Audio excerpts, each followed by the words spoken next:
We also want to welcome, if we have any visitors from ALA student leaders who are joining us this evening, we say welcome to you, our board meeting this evening. All right, let's dive in. We are officially gearing up for the start of the 2025-26 school year, and there is an energy in the air as our schools prepare to welcome students back into classrooms. But before we dive in, let's talk about a few summer highlights. As we soak up these final days of summer, I know it's hard to believe that summer is coming to an end. I hope everyone is enjoying the uninterrupted time with loved ones, whether it's grabbing a snowball, reading a book, or simply relaxing before the school bell rings in just 2 short weeks or so. For our team, the summer has been filled with celebrating our graduates, enjoying summer programs, and having tons of fun. Last month, we celebrated the incredible graduates of the Net School and Rooted School. The Net students exemplified independence and resilience throughout project-based learning throughout the year, and our Rooted Schools class of 2025 demonstrated academic excellence and leadership. We are proud of each graduate and the legacy they leave behind. Congratulations to all of our graduates this summer. Next, I want to give some updates on our working groups. There are a couple of areas of importance that we focused on in our working groups in the spring. So I'm just going to give some brief updates around chronic absenteeism, finance, English learners, and portfolio and accountability. As we approach the start of the school year, it's important to remember that consistent attendance lays the foundation for student success, both academically and beyond. So we are taking a different approach to this work and coming with a newly defined strategy that we've developed in collaboration with our school leaders. Our strategy to address, to reduce school disengagement / chronic absenteeism with the support of our School Support and Improvement Division, will take a multi-pronged approach leveraging partnerships and internal district staff through tiered interventions. The proposed program I'm going to highlight addresses several points of school disengagement across the continuum. Also, preventative support at specific student transitions where school engagement is at risk. This work will continue to evolve as additional data is gathered and partnerships are developed within organizations. So I'm not going to go too granular, but there are a few solutions and strategies that I just want to highlight. You will hear us throughout the year talk about the importance of policy and accountability related to attendance. And one of the initiatives that we will bring forth around chronic absenteeism is the Attendance Hearing Office. And this work will operate much like our Student Behavior and Discipline Support Office. And we are really excited about this because this is something that both our school leaders and our team really believe would be a good step in the right direction. We've also been focusing on our staff capacity.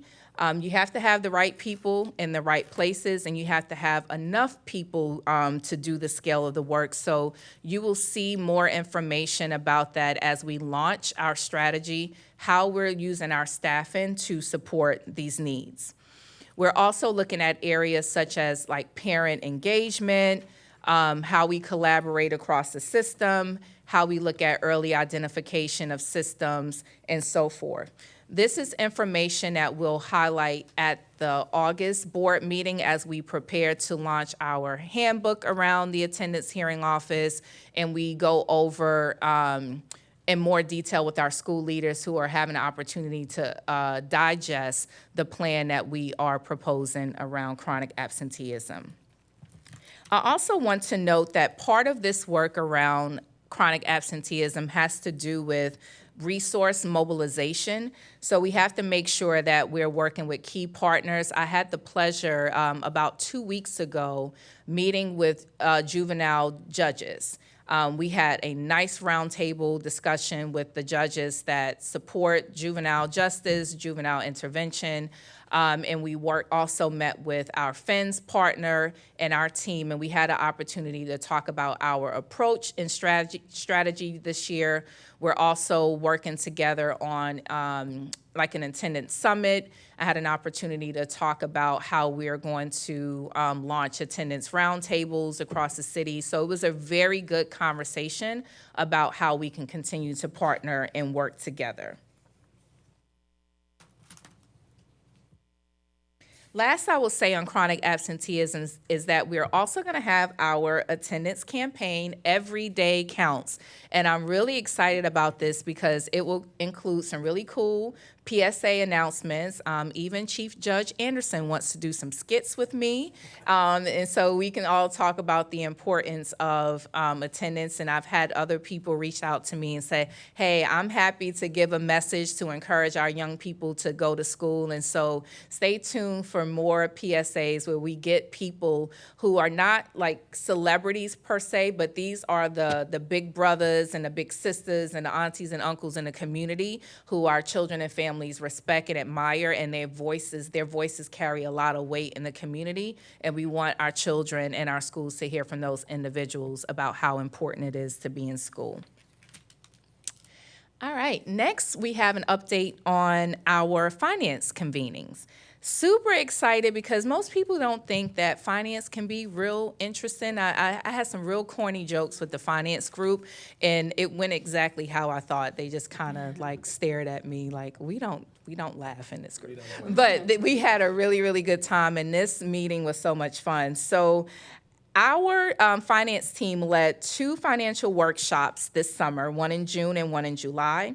They conducted the finance workshop to ensure that our CFOs and school leaders understand how school finances operated from the district. In addition to that workshop, we partnered with the State Treasury Office and brought 2 members in from the team to talk about Act 370. We had our first experience with Act 370 in the spring, and we all learned a lot of lessons from what to expect from that. And we wanted to make sure that we reset around how this is going to operate and how we can empower our schools to manage their own transparency reports. And so the materials for the workshops are posted on our website now. We're being more transparent about the resources that we're providing to our schools, creating one-stop shops for our schools to access this information readily. So there is a link on our website for finance workshop materials. Also, our board in the spring, in our March and June meeting, approved the allocation of funds to our schools to support the deficit that we were facing last school year. Communication has continued with schools throughout the summer.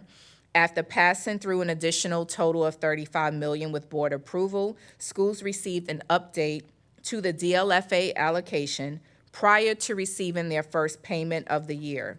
While we're still finalizing revenues, the allocation is over $4 million higher than projected, which is now $496.7 million. This equates to roughly $9,221 per student, and there's a high probability that that number will increase.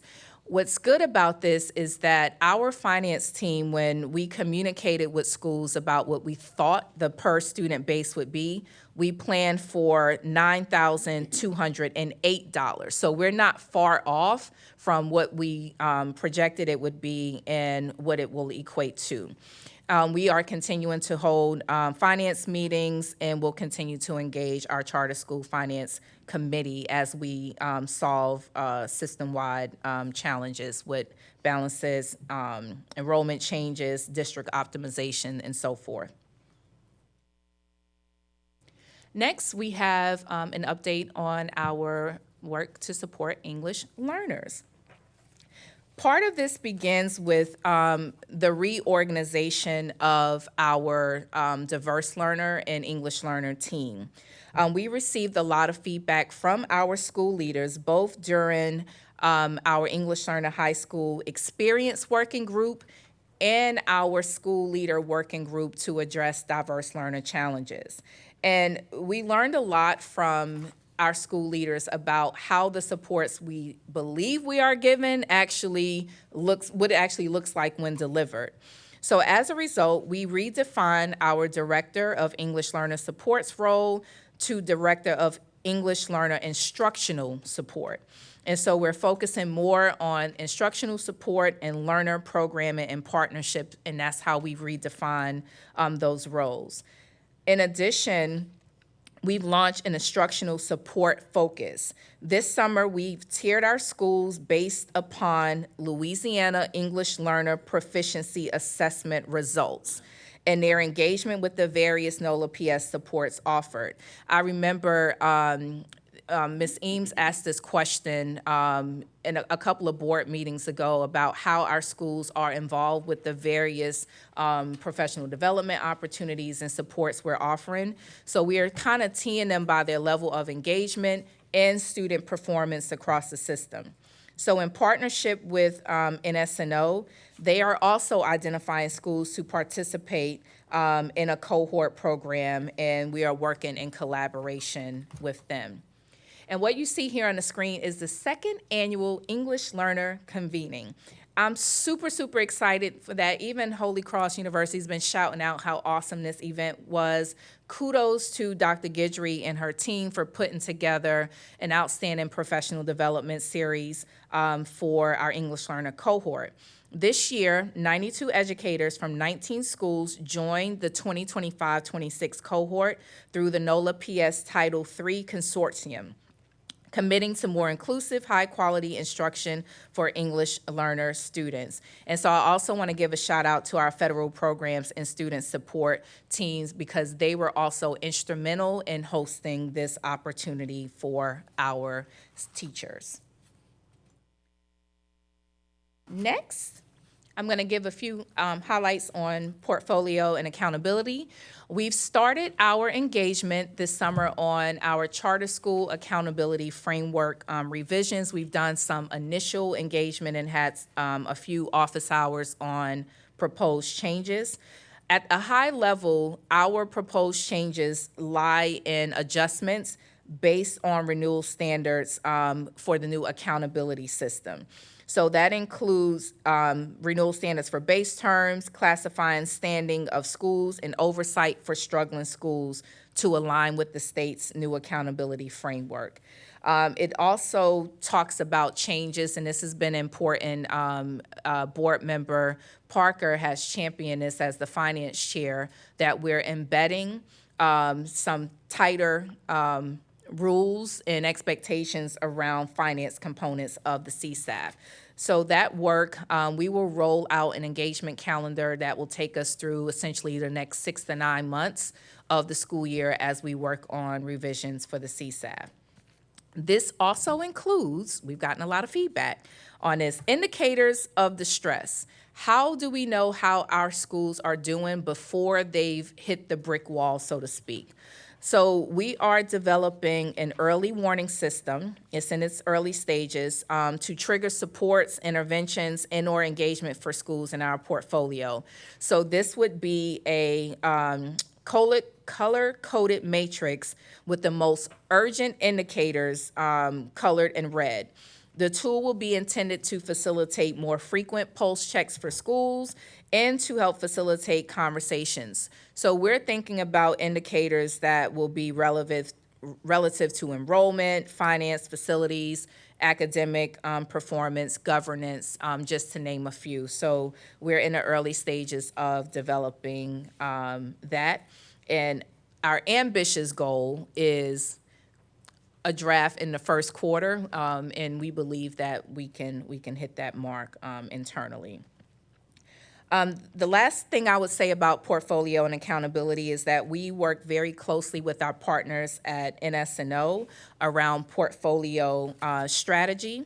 And we are also leveraging our Director of Portfolio Analysis to do some demographic analysis of our schools, population, and so forth.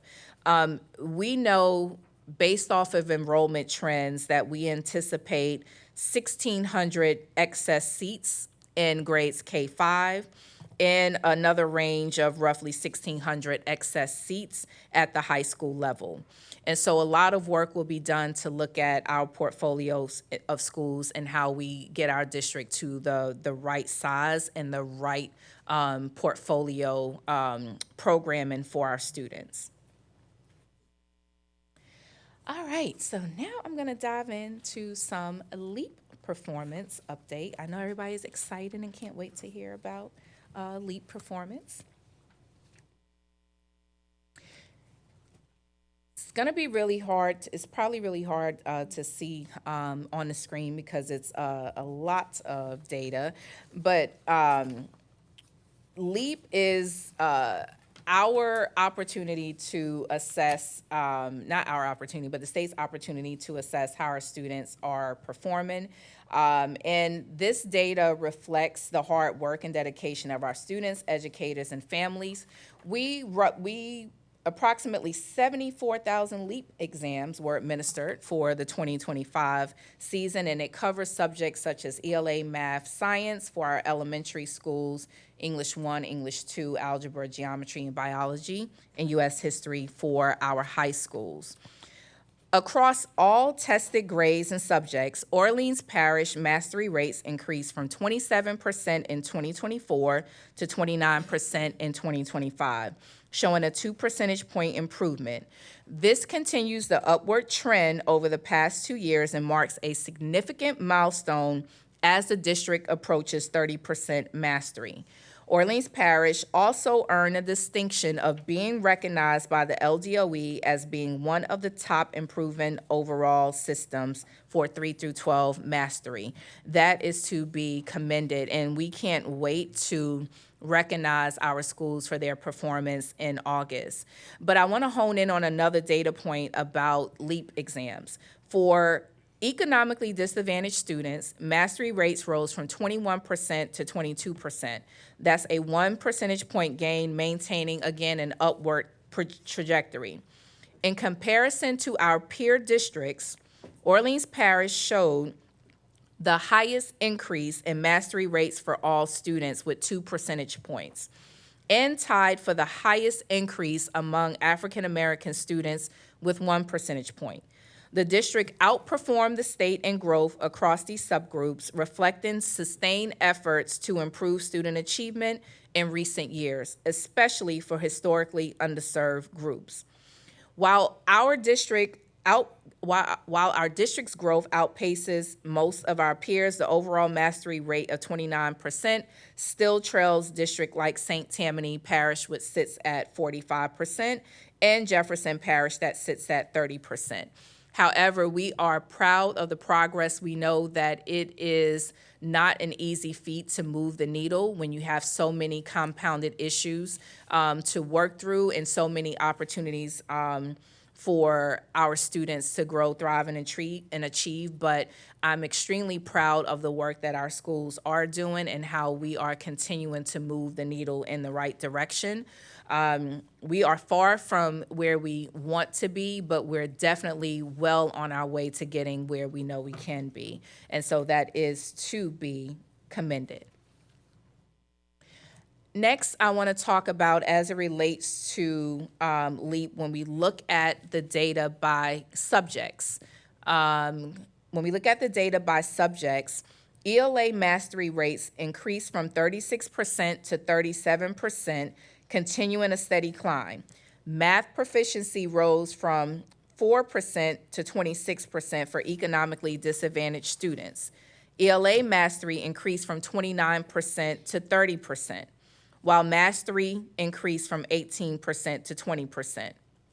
We also know, like at the basic proficiency level, we've also seen the needle move. We know that the state is not really capturing the basic proficiency levels, but this area is critically important because it shows how many kids that we have so close to that point of mastery. So we're continuing to move students at that level. They're that much closer to their level of mastery. I want to take an opportunity to highlight individual school changes on the next slide. The 2024-2025 LEAP results show significant improvements across many schools in our district. Several schools achieve increases of 5 percentage points or more in their overall mastery rates, with Sophie B. Wright Institute showing the highest gain at 11 points. In terms of basic proficiency, their gains were substantial. 10 schools saw increases of 6 percentage points of more in their basic proficiency. However, some schools saw some declines, and we know that when you achieve really high marks, it's not uncommon to have some setbacks. But we know that our schools, they are deeply looking at their data across the board and getting really granular about individual student data. So it's not uncommon where you can make tremendous gains one year and have some setbacks the next year. But overall, we still have our schools that are making gains and moving in the right direction. And we know that our schools are going to reset around some of those areas of high need. These varied results highlight the complex landscape that we have in our district. While many schools made substantial gains, we know that some still face some persistent challenges. And one of the things that I'm excited about is how we will work collaboratively to identify those best and next practices that will elevate the performance for students across our system. This next slide is also exciting. Oftentimes, we don't really highlight this, but I think it's important to note our top schools overall when we look at eligibility criteria and without eligibility criteria. Several high poverty schools still achieve strong results, even amongst our schools with eligibility criteria. So schools such as when we think about schools without select admissions, Frederick Douglass, George Washington Carver, and Sophie B. Wright sit at the top of the list for strong results that they're continuing to achieve. Equity, these schools demonstrate that high performance is possible even when 90% or more of students are economically disadvantaged. Hines UNO, Alice Hart, Bricolage, Plessy all maintain over 30% mastery rate while serving majority economically disadvantaged populations, making them schools to watch for effective academic practices. When we look at schools, our top schools with selective admissions and open enrollment, Ben Franklin continues to be at the top with 95% mastery. Willow at the top for 88% mastery, and Lake Forest at the top for 81% mastery. These schools serve lower percentages of economically disadvantaged than others, but show that it's still possible that when you have high numbers, though lower than some, still high for our district, that you have to be able to move the needle even when students are high performing and still have a lot of high needs. And so just because they may not have as high as numbers doesn't mean that they don't have high numbers of economically disadvantaged students. And their performance is still continuing to close the gap for students in these areas.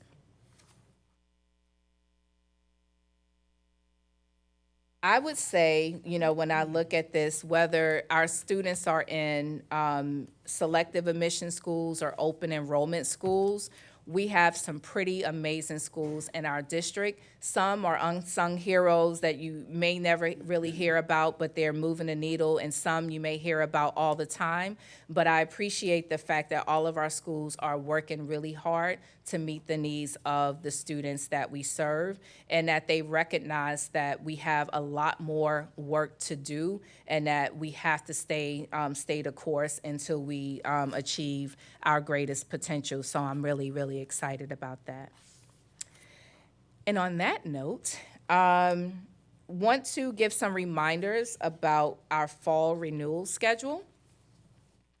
Up here, you see the list of schools. We have 13 schools that will be up for renewal. They include Arthur Ashe, Audubon Gentili, Booker T. Washington, Dorothy Height, Hines Parkview, Homer Plessy, KIPP Believe, KIPP Central City, Kip Morial, Langston Hughes, Livingston Collegiate, Morris Jeff, and young audiences at Crocker. Our fall renewal schedule, we will publish this on our website. It may already be on our website. That will outline what to expect over the next couple of months for our renewal schedule. We have it posted here for you to see, but we will also post it and get going with our renewal meetings. All right. Next, I'm almost done. Next, I'm going to give a few Leah Chase School highlights. Leah Chase was very, very busy this summer, having tons of fun. I'm proud to share that our summer programs were a hit and that our kids had a lot of fun. So over the summer, nearly 120 K-5 students participated in a summer acceleration program focused on literacy and math, which included a vibrant STEM NOLA mini fest that sparked curiosity and creativity. TLC also served as the host site for essential district programming, including the extended school year and McKinney-Vento program, reflecting our shared commitment to supporting all learners year-round. I'm incredibly proud of our students' progress and our staff's dedication through these summer programs, along with additional summer school enrichment experiences. Also, for Leah Chase performance, and we're going to have a deeper dive, our deputy superintendent will do a deeper dive on Leah Chase performance on LEAP assessments at the August meeting, and talk a lot about the work and the direction that we're going to support the Leah Chase School this year. But we completed our first year of state testing with a 15% mastery rate, outperforming several traditional and charter schools in their first year. Of course, we're not tooting our horn on that. That is not what we ultimately want to see, but we know what needs to be done, and we are prepared to do the work to make sure that every child we serve is growing, achieving, and thriving at their greatest potential. Enrollment and staffing at Leah Chase, we had a strong teacher retention rate with 27 of 29 teachers returning. At this time, all grades are fully staffed heading into the school year, and sixth grade is fully enrolled and fully staffed with 73 students total in a finalized schedule. We are so excited with that, adding middle school friends to it. So kudos to the team for all their hard work in getting that done. All right. Next, I just want to highlight a few speaking engagements. I've had the opportunity to do a few fun things this summer. I had the opportunity to join CEO of Inspire NOLA, Jamar McNeely, and CEO of NSNO, Dana, I know Dana's name, Dana Peterson. We did an interview with several media outlets around Katrina 20.